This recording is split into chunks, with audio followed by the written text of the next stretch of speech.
우리가 함께 볼 말씀은 누가복음 23장 18절부터 23절까지의 말씀입니다.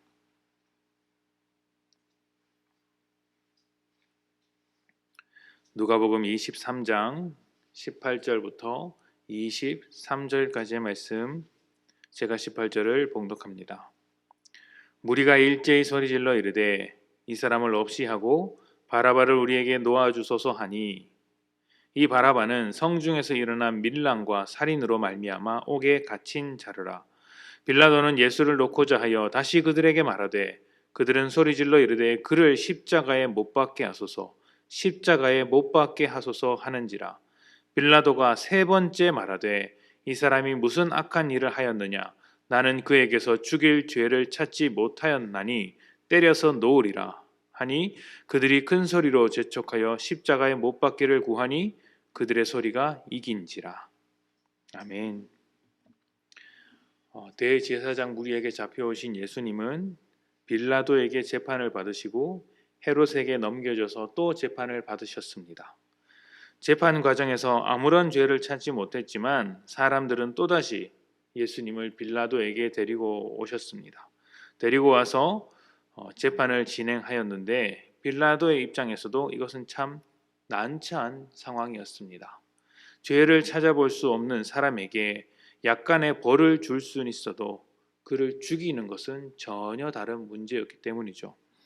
그래서 빌라도는 예수님의 두 번째 재판에서 세 번이나 죄가 없다는 것을 확인시켜 주었습니다. 나는 이 사람에게서 죄를 찾을 수 없다. 나는 이 사람에게서 죄를 찾을 수 없다. 하지만 대제사장과 유대인 관리들은 사람들을 잔뜩 모아서 빌라도에게 아주 심하게 항의했습니다.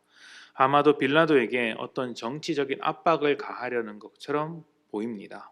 다른 복음서를 보면 이 상황을 더 확실하게 알 수 있는데, 대제사장의 무리 그리고 사람들은 가이사 황제에게 충성하지 않는다는 명목으로 빌라도를 계속해서 비난하였습니다.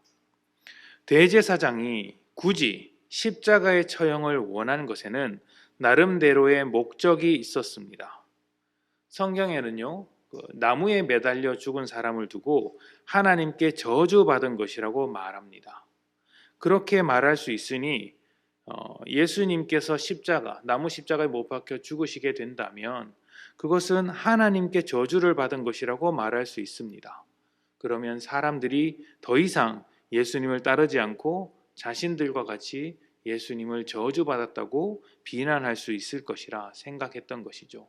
예수님께서 하셨던 모든 가르침, 예수님께서 사람들에게 남겨주셨던 여러 가지 내용들, 말씀들을 모두 사라지게 할 수 있을 것이라 생각했던 것입니다. 우리는 여기서 모든 사람들의 죄, 등장한 모든 사람들의 죄를 보게 됩니다.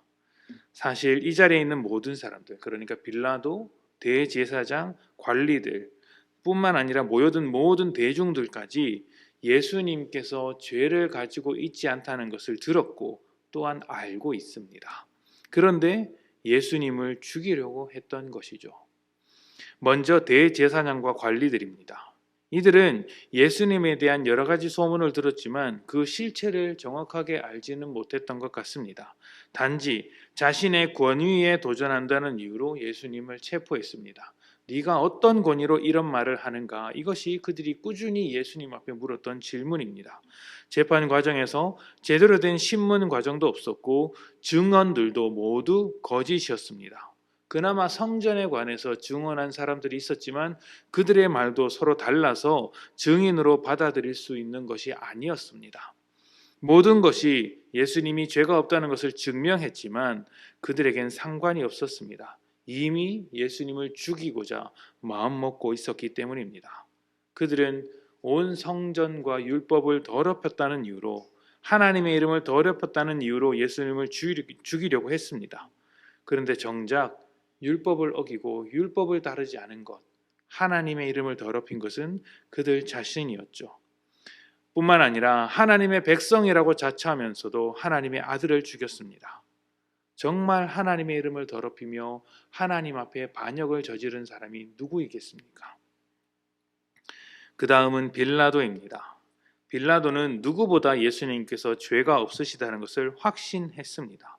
수차례에 걸쳐서 유대인들에게 확인한 것만 봐도 그렇습니다. 나는 이 사람에게서 죄를 찾을 수 없다. 오히려 대제사장과 그 무리들의 불순한 의도를 알아채고 재판을 회피하려고 했습니다. 이 불편한 재판을 헤롯에게 넘겼던 것이죠.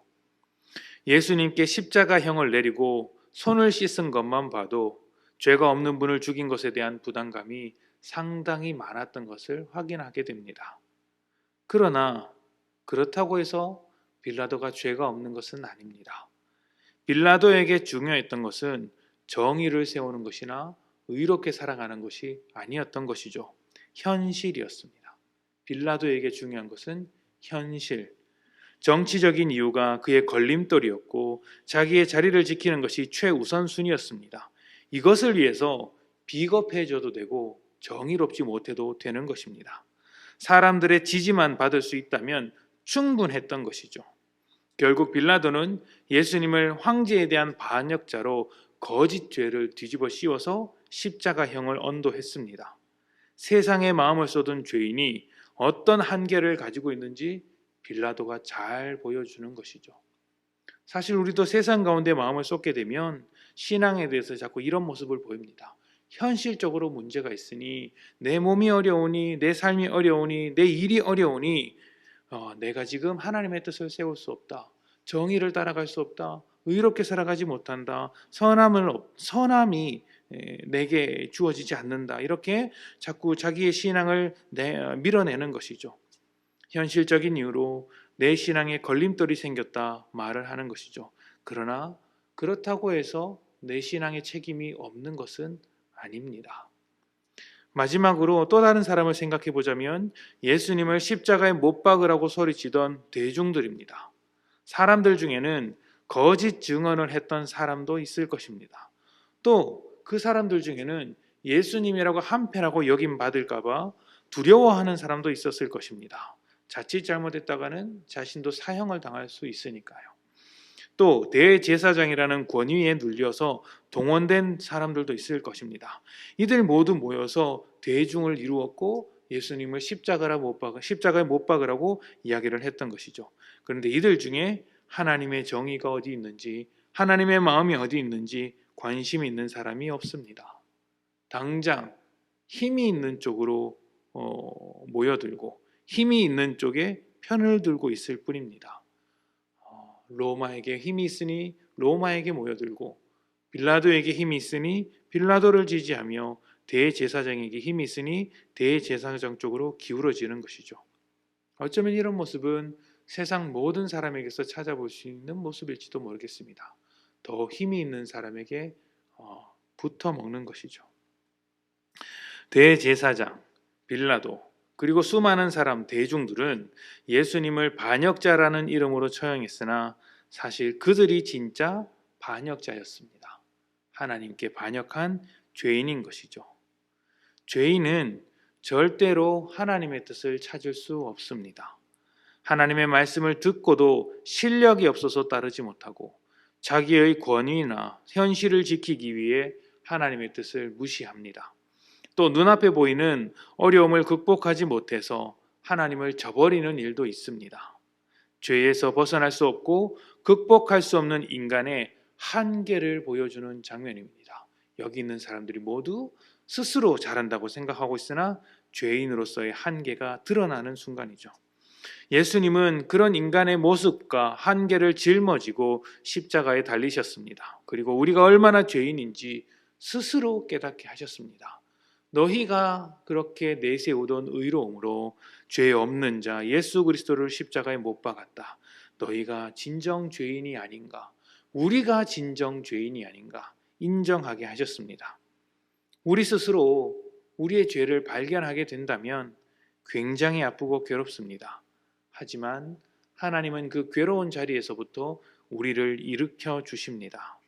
예수님께서 십자가에 달려 죽으시고 부활하셔서 새로운 모습으로 우리에게 나타나셨듯이 우리도 죄를 직시하고 깨지면서 새로운 존재로 태어나는 것입니다. 우리는 죄인과 다릅니다. 이미 한 번은 하나님께 깨졌고 우리가 새로운 생명을 얻어서 새로운 존재가 되었습니다. 대제사장의 무리와 다릅니다. 우리는 우리 자신의 권위보다 하나님의 권위를 앞세웁니다. 우리는 빌라도와도 다릅니다. 현실을 우선하지 않고 하나님 나라를 우선합니다. 빌라도는 로마 황제가 다스리는 나라에 속박된 존재였으나 우리는 그 모든 나라에서 자유케 되어 하나님의 나라 속에서 살아갑니다. 우리는 온 세상 대중들과도 다릅니다. 그들은 힘 있는 자의 편에 서서 자기를 위한 삶을 살아가지만 우리는 하나님 편에 서서 십자가에 달린 예수와 함께 살아갑니다.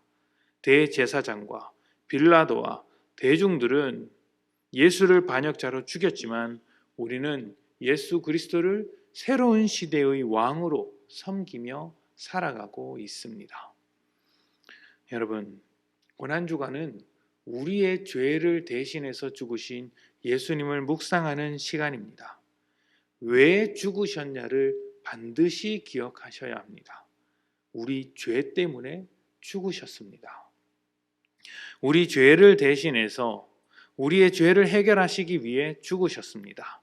그러니 해결되었음을 신뢰하고 더 이상 죄인으로 살아가서는 안 됩니다. 우리는 죄인이 아닙니다. 죄인이 아닌데 죄인으로 살아간다면 십자가를 지신 주님께서 얼마나 민망하시겠습니까? 내가 죄에서 자유케 하려고 십자가에 달렸는데 저들은 여전히 죄 가운데 살아간다면 내 십자가의 짐이 얼마나 어리석었던가 이렇게 판단하실지도 모르겠습니다. 물론 예수님은 그렇게 하지 않으시겠지만 우리에게 그런 부끄러움이 있다는 것이죠. 대제사장이나 빌라도나 대중들이나 모두 세상에 더 관심을 둔 사람들이었습니다. 세상에 관심을 두면 세상의 백성이 됩니다. 하나님께 반역하는 것이죠. 그러니 십자가를 지신 주님을 생각하며 세상에 대한 관심을 거두어 드려야 합니다. 이 세상을 살아가면서 알아야 할 것도 많고 해야 할 것도 많습니다. 그것을 우리가 감당하면서 살아야 합니다. 하지만 세상을 추구하면서 살지는 말자는 이야기입니다. 세상이 우리 삶의 목적이 되어서는 안 되고 세상이 우리 삶의 가장 우선 가치가 되어서도 안 됩니다. 만약 그렇게 된다면 우리는 하나님께 대한 반역자로 살아갈 수 있습니다. 은혜를 받고서도 다시 세상으로 돌아가면 사실 더 나쁜 것입니다. 모를 때는 모른다고 말할 수 있겠지만 이미 은혜를 맛보고 죄에서 깨끗하게 되었는데 다시 세상으로 돌아간다면 그것이 어떻게 거룩한 삶이라고 말할 수 있겠습니까? 은혜를 맛보고도 은혜를 저버린다면 그것은 하나님 앞에 할 말이 없는 것이죠.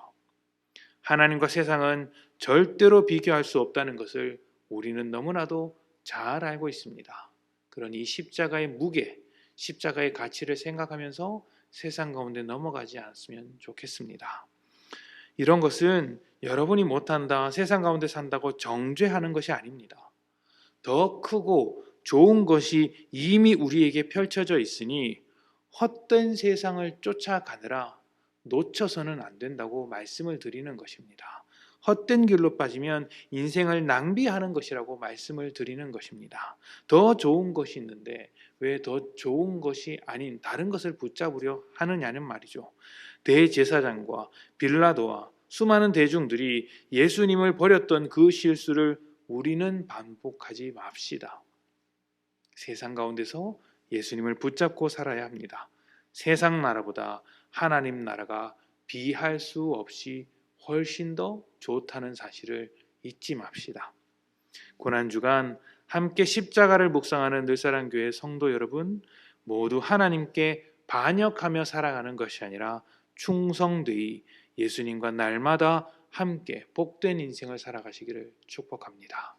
함께 기도합시다.